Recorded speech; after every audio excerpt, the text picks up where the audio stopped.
Now, you mentioned things, you use words like wolf warrior diplomacy.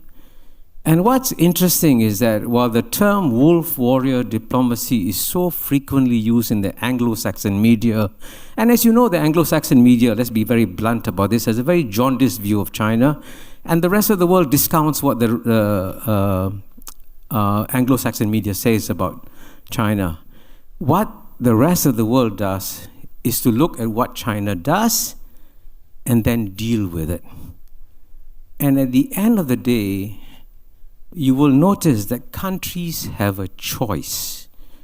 Do they want to trade with China, or do they not want to trade with China?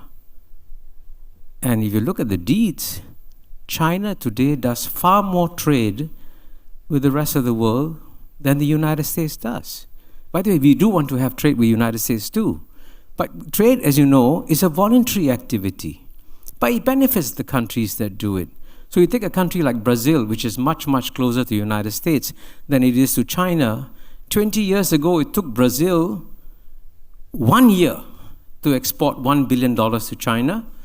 Today, it takes Brazil 60 hours to export $1 billion to China.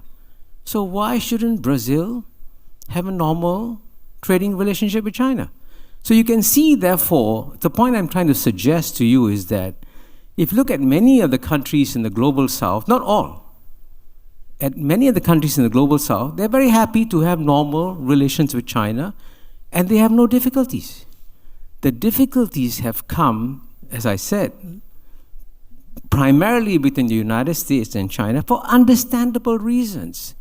This is what would happen when you have a great power shift. And I actually think that's in some ways, just as what the United States did towards China was predictable, China's responses towards the United States are also predictable.